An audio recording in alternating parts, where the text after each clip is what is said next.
Hello guys, നമുക്കൊരു easy evening snack ഉണ്ടാക്കിയാലോ. ആർക്ക് വേണമെങ്കിലും ഈസി ആയിട്ട് ഉണ്ടാക്കാൻ പറ്റുന്ന ഒരു ഈവനിങ് സ്നാക്കാണ്. അപ്പോൾ നമുക്കത് എങ്ങനെ ഉണ്ടാക്കുന്നതെന്ന് കണ്ടാലോ. വായോ. ആദ്യം നമുക്കിതിന് ആവശ്യമായിട്ടുള്ളത് ഗോതമ്പ് പൊടിയും റവയുമാണ്. ഗോതമ്പ് പൊടി എത്ര എടുക്കുന്നോ അതിൻ്റെ പകുതിയോളം റവയും എടുക്കണം. എന്നിട്ട് കുറച്ച് വെള്ളം ഒഴിച്ച് മിക്സ് ചെയ്യുക.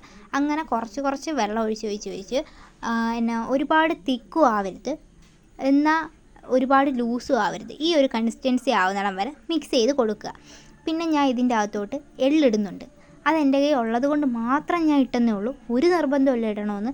പിന്നെ ഞാൻ വീഡിയോ എടുക്കുവാണല്ലോ, ഞാൻ ഒരു ഷോയ്ക്ക് വേണ്ടി ഇട്ടെന്നേ ഉള്ളൂ. നിങ്ങളുടെ കയ്യിലുണ്ടെങ്കിൽ മാത്രം ഇട്ടാൽ മതി. പിന്നെ ഞാൻ ഇതിൻ്റെ അകത്തോട്ട് ഇടുന്നത് മുളക് പൊടിയും മഞ്ഞൾപ്പൊടിയും ഉപ്പുമാണ്. ഇതെല്ലാം ഞാൻ 1/4 ടീസ്പൂൺ വീതമാണ് ഇട്ടത്. പിന്നെ മുളക് പൊടി കുറച്ച് കഴിഞ്ഞപ്പോഴത്തേക്ക് ഞാൻ ശകലം കൂടി ഇട്ടായിരുന്നു. ഞാൻ ഉദ്ദേശിച്ച കളർ കിട്ടിയില്ല, അപ്പോഴത്തേക്ക് ഞാൻ ശകലം മുളക് പൊടിയും കൂടി ഇട്ടായിരുന്നു. പിന്നെ ഇത് വറക്കുന്ന വീഡിയോ എടുത്തിട്ടില്ല.